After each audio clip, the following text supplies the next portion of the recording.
이 시간에는 우상 숭배를 경계하라 라는 제목을 가지고 함께 말씀 나누도록 하겠습니다. 오늘 우리는 신명기서 말씀을 읽게 되는데요. 신명기는 모세의 설교입니다. 오늘 이 신명기서가 기록된 그런 상황들을 우리가 이해하면 모세의 하나님을 대언한 이 말씀이 우리 마음 가운데 더 깊이 와닿을 텐데요. 무리바 물에서의 사건을 통해서 모세는 가나안 땅에 들어가는 것을 허락받지 못했습니다. 자기는 들어갈 수 없고, 그런데 또 그 앞에 와 있는 이스라엘 백성들은 출애굽한 세대가 아니라 광야에서 40년을 지내면서 이제 새롭게 태어난 그 자녀 세대가 들어가게 됩니다. 한 세대를 넘어서 그 자녀의 세대를 가나안 땅에 들여보낼 때 함께 가지 못하는 모세의 이 심정은 얼마나 안타깝고 또 아프고 또 걱정되었을까. 그래서 모세는 사랑과 걱정을 가득 담아서 이 신명기서를 기록했고요. 그리고 길을 떠나는 이 이스라엘 자손들의 손에 이 신명기서의 말씀을 쥐어주면서 꼭 이 말씀대로 살 것을 그렇게 당부했을 것입니다. 우리는 그런 마음으로 오늘 이 신명기서, 이 모세의 설교를 들었으면 좋겠습니다. 오늘 본문은 모세가 이스라엘이 우상 숭배의 죄악에 빠질까 걱정하면서 그렇게 살지 않기를 당부하는 그런 내용입니다. 우상 숭배는 하나님께서 가장 싫어하는 죄인데 왜일까요? 하나님이 아닌 다른 의지의 대상을 찾기 때문에 그렇습니다. 하나님께서 이스라엘을 부르신 일은 그렇게 단순한 일이 아니었습니다. 이미 창세전에 계획된 것이었고 우리 눈에 보이는 역사만 놓고 본다면 아브라함부터 시작해서 이삭과 야곱 그리고 그 12아들을 부르시고 요셉을 애굽 땅에 먼저 보내시면서 큰 민족을 만드시고 그리고 400년 이후에 그들을 불러내실 때 하나님께서 이 모든 일들을 행하신 이유가 딱 하나라고 말씀하셨어요. 그 이유가 뭐냐면 바로 온 세상이 여호와 같은 이가 없음을 알게 하겠다라는 것입니다. 여호와 외에 다른 어떠한 구원자도 없고 다른 어떠한 의지도 인간들에게 있을 수 없다라는 것을 하나님께서 이 출애굽 사건을 통해서 명백히 보여주시겠다는 거였어요. 그런데 다른 의지의 대상을 찾는 이 우상 숭배는 어떤 죄악입니까? 우리가 이런 하나님의 의도를 놓고 볼 때 다른 의지의 대상을 찾겠다는 이 우상 숭배는 바로 하나님의 모든 구원의 역사를 다 쓸모없는 것으로 만들어버리는 하나님의 의도를 정면으로 대적하는 그런 죄악이 된다는 것입니다.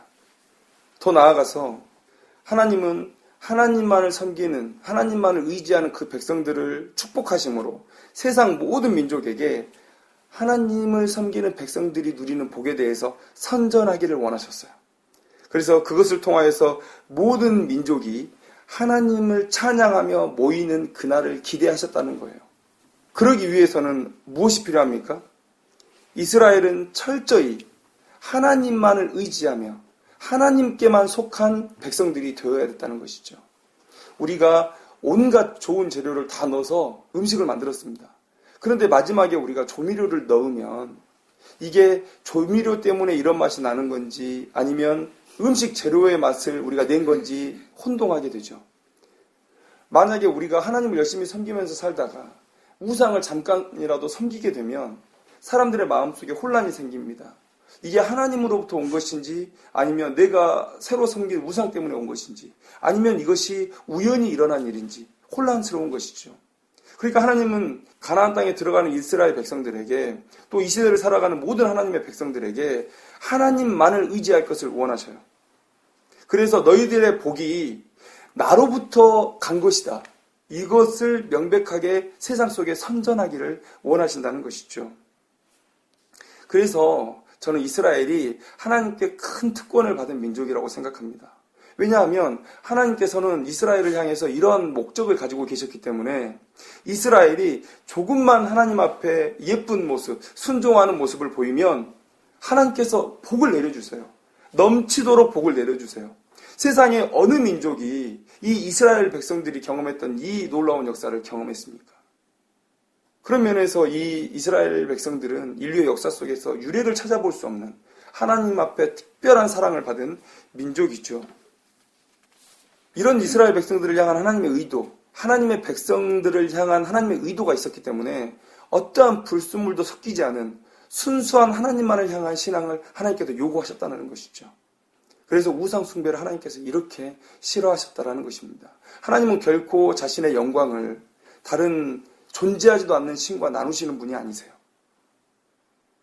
자, 오늘 이렇게 우상 숭배를 멀리하라는 이 모세의 설교는 지금 이 순간에도 우리의 귓가에 들려져야 되고 우리를 날마다 이 모세의 설교 앞에 세워야 되는 것입니다.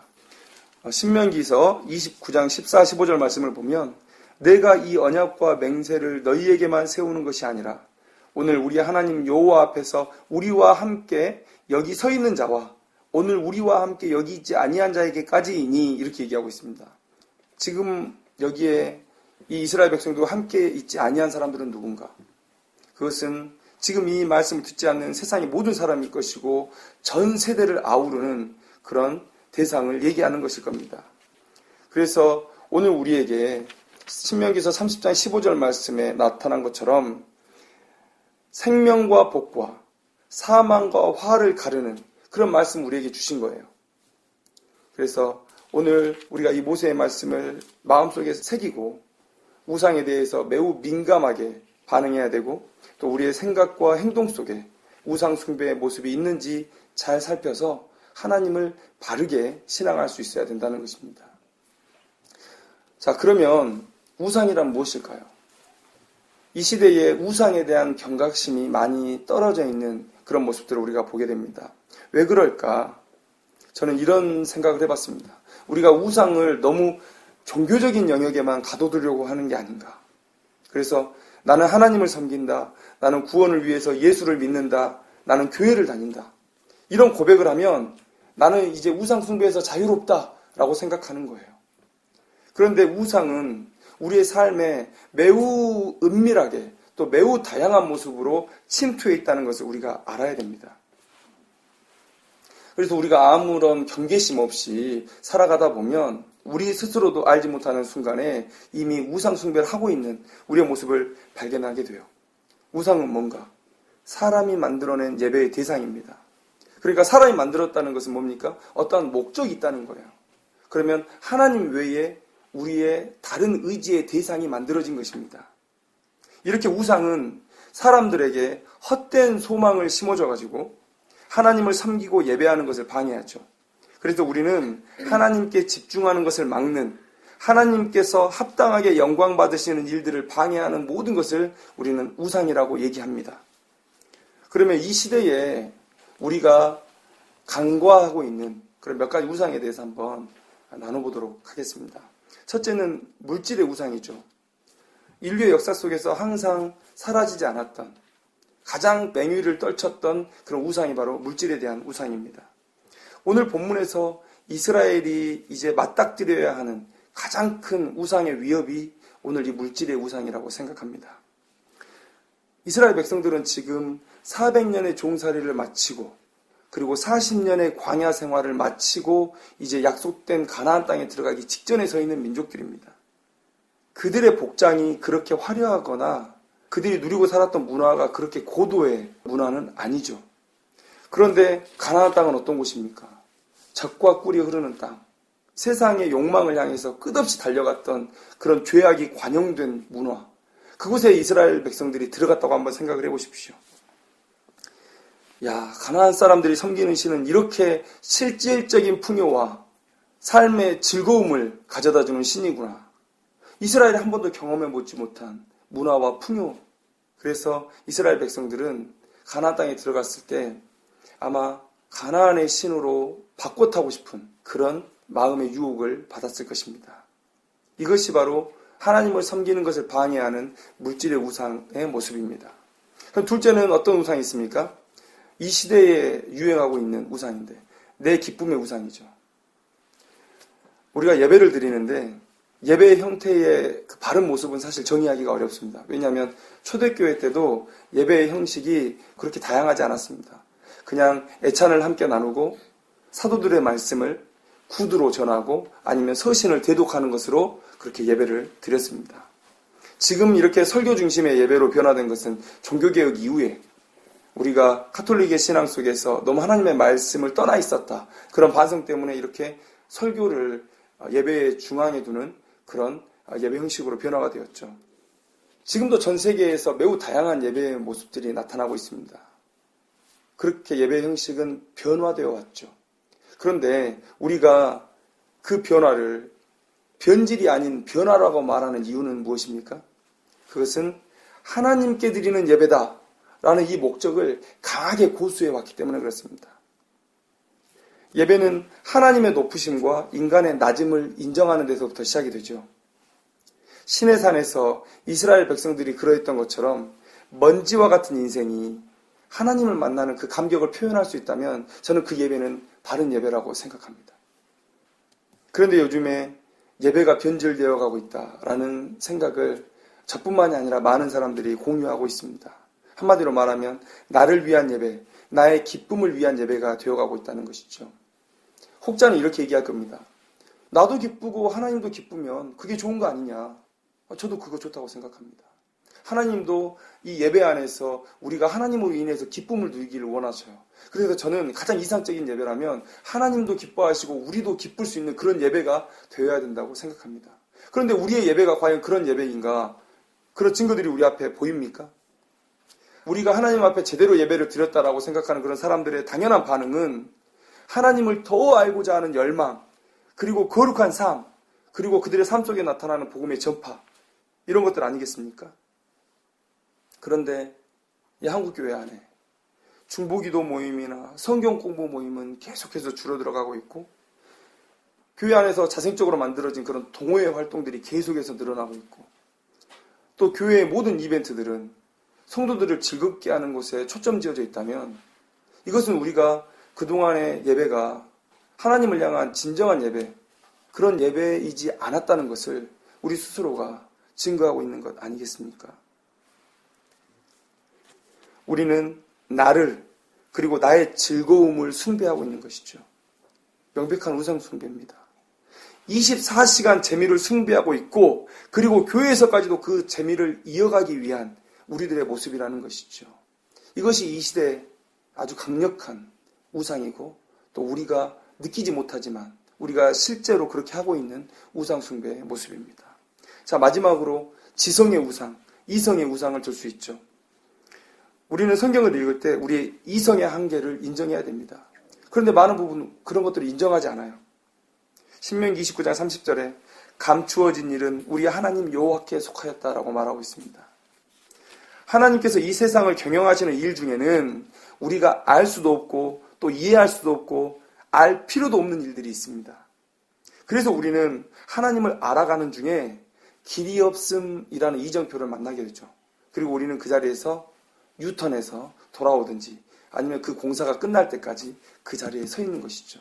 주님이 다시 오시는 그날에 그 길이 뻥 뚫릴 것입니다. 하나님을 진짜 대면하여서 보며 알아갈 수 있을 것입니다. 그런데 지금은 그렇지 않잖아요. 그런데 무지한 사람들이 그 나지 않은 길을, 길이 없음이라는 표지판을 보면서도 그냥 뚫고 나가려고 해요. 얼마 전에 교회 청년에게서 전화가 왔습니다. 새로운 청년이 있는데 그 청년 때문에 많은 고민이 있다는 거예요. 왜 그렇습니까? 물어봤더니 그 청년이 이렇게 얘기해요. 이래야 하나님이고 이런 것이 성경의 바른 해석이고 이렇게 사는 삶이 신자의 삶이라고 생각한다. 하나님과 하나님의 말씀과 신자의 삶을 자신의 이성 안에 딱 가둬두고는 난 이런 하나님이어야 된다고 생각해. 난 이런 성경이어야 된다고 생각해. 이런 신자여야 된다고 생각해. 라고 얘기한다는 것입니다. 어찌 하나님을 인간의 생각에 가둬두고 하나님을 향해서 진정한 예배를 드렸다라고 얘기할 수 있습니까? 명백히 인간의 이성, 합리성이라는 우상에 우리가 빠져들고 있다는 것이죠. 이렇듯 몇 가지 예를 들었지만 우상은 우리 주변에서 매우 다른 모습으로 자리 잡고 있고 그래서 매우 다른 방법으로 우리를 유혹하고 있습니다. 우리가 우리의 주변에 있는 우상들을 분별하고 우리의 마음을 지키지 않는다면 우리는 오늘 이 모세의 경고, 하나님의 징계를 맞닥뜨리게 된다는 것입니다. 자, 오늘 모세가 가나안 땅으로 들어가는 이스라엘 백성들을 향해서 세 가지 우상에 대한 경고를 해주고 있습니다. 우리가 이 말씀을 우리가 들으면 우리의 주변에 놓여있는 그런 우상들에 대해서 우리가 조심하는 마음이 생길 거예요. 자, 한번 보도록 하겠습니다. 이 우상의 특징 첫째는 모든 세대에 있을 것이라는 거예요. 14절, 15절 말씀을 한번 볼까요? 내가 이 언약과 맹세를 너희에게만 세우는 것이 아니라 오늘 우리 하나님 여호와 앞에서 우리와 함께 여기 서 있는 자와 오늘 우리와 함께 여기 있지 아니한 자에게까지이니 라고 얘기하고 있습니다. 여기 우리와 함께 있지 아니한 자들에게까지도 모세가 경고를 해주고 있다는 말은 달리 말하면 무슨 얘기입니까? 이 우상에 대한 경고는 너희들이 가나안 땅에 들어간 순간 그 가나안 땅을 모두 평정하면 완전히 사라질 것이 아니라는 거예요. 인류의 역사가 계속되는 동안 예수님께서 다시 이 땅 가운데 오셔서 심판하시고 정화시키기 전까지는 계속 되어질 싸움이라는 것이죠. 위에서 언급했던 몇 가지 우상들, 그리고 우리가 언급하지 않았던 수많은 우상들이 항상 있어 왔고요. 그리고 이 시대에 훨씬 더 맹위를 떨치고 있습니다. 이 시대는 합리주의 시대를 지나오면서 이성에 대한, 지성에 대한 맹신이 생겼죠. 스마트폰으로 인해서 24시간 나의 재미를 만족시킬 수 있는 시대가 되었습니다. 그리고 인륜조차 무시할 정도로 물질이 신이 되어버린 그런 시대를 우리가 살아가고 있다는 것입니다. 우리는 과거보다 더 강력한 우상 앞에 놓여 있죠. 우리가 믿음으로 좌로나 우로나 치우치지 않겠다라는 이러한 결단이 없으면 우리는 언제든지 이 우상의 유혹에 휩쓸릴 수 있는 인생들이라는 것입니다. 자, 둘째는 무엇입니까? 이 우상이 지천에 널렸다는 것입니다. 16절, 17절 말씀을 보도록 하겠습니다. 우리가 애굽 땅에서 살았던 것과 너희가 여러 나라를 통과한 것을 너희가 알며 너희가 또 그들 중에 있는 가증한 것과 목석과 은금의 우상을 보았느니라. 이 우상들을 이스라엘 백성들은 애굽 땅에서도 보았고 이 모압 땅에 올 때까지 항상 보아왔다는 것이죠. 그만큼 우상들이 지천에 널려 있다는 것입니다. 이스라엘이 행진하는 매 순간마다 다른 우상들이 이스라엘 앞을 가로막았습니다. 그리고 유혹했습니다. 그들을 멸망으로 인도하려고 했습니다. 우리의 삶도 마찬가지죠.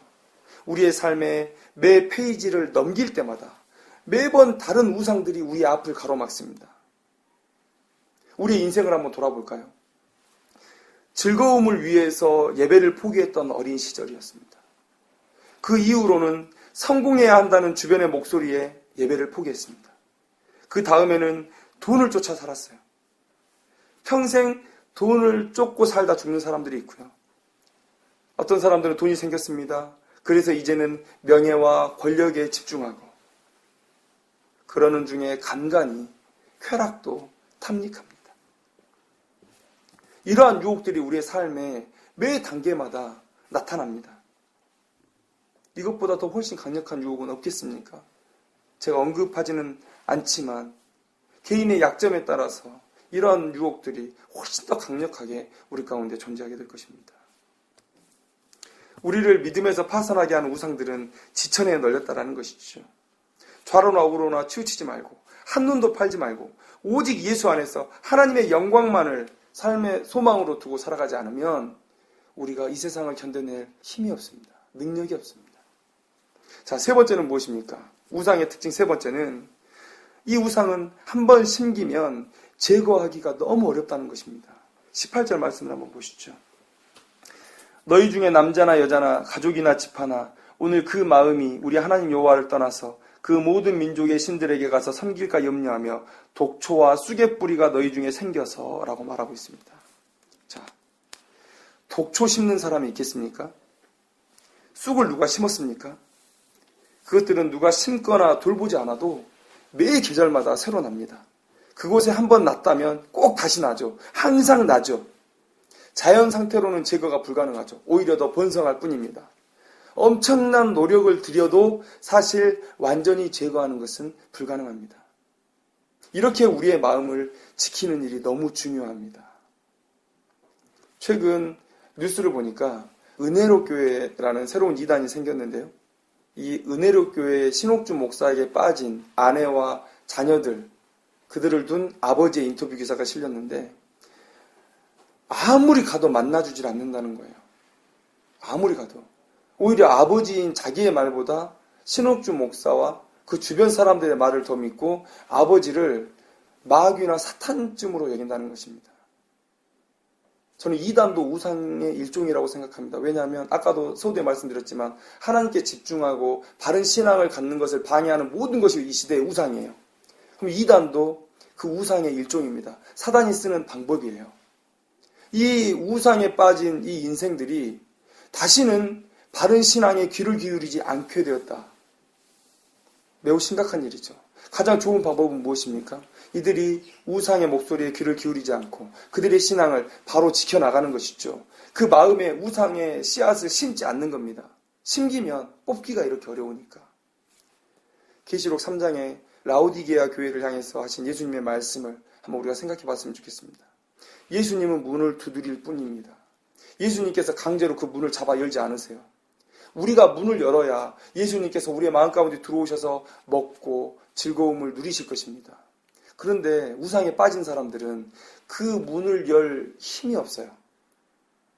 우상에게 조종당하기 때문에. 오늘 모세가 경고하죠.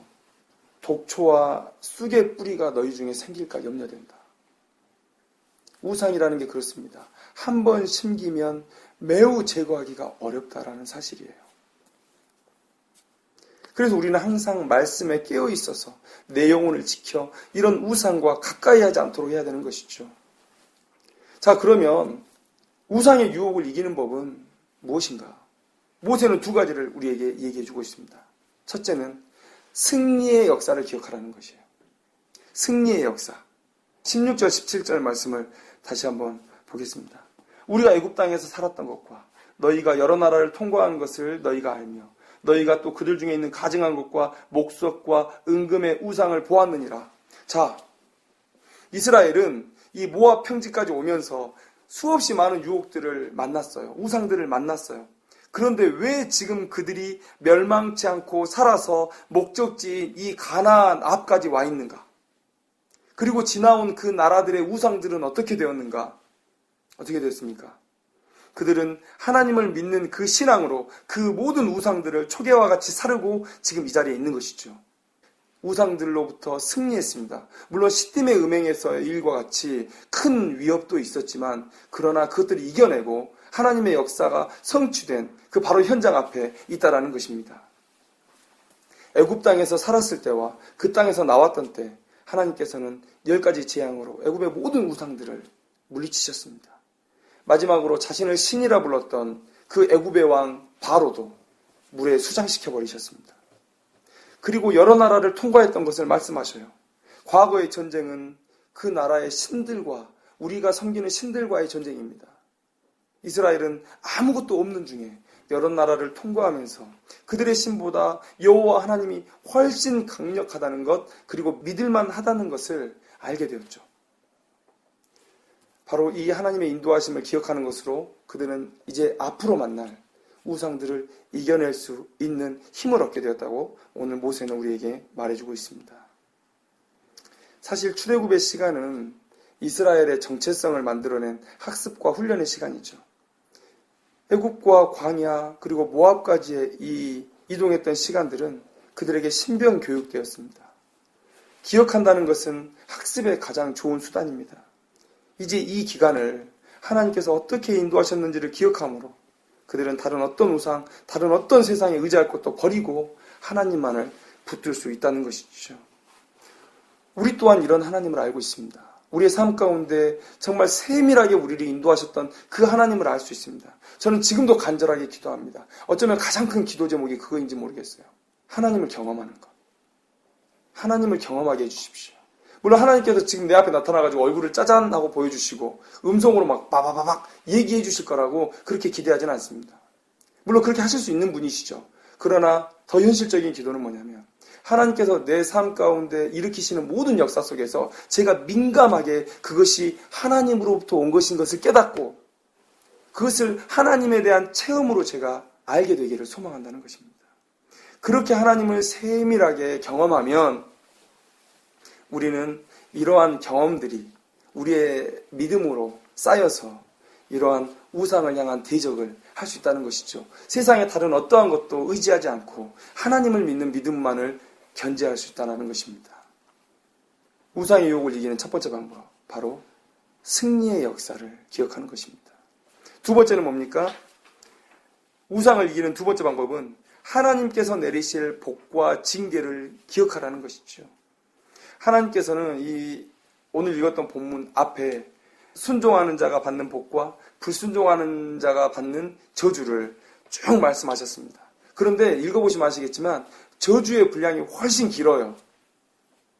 그리고 오늘 본문에서도 우상 숭배하는 자가 받는 벌에 대해서 기록하고 있습니다. 분노와 질투의 불이라고 표현하신 하나님의 징계를 오늘 우리가 성경 본문 말씀 속에 읽게 되죠. 그러면 우리가 이런 저주가 너무 두렵구나 라고 생각하면서 이 하나님의 명령을 벌벌벌벌벌 떨면서 지켜나가야 되는가? 그게 아니죠. 너무 두려움에만 몰입하지 않았으면 좋겠습니다.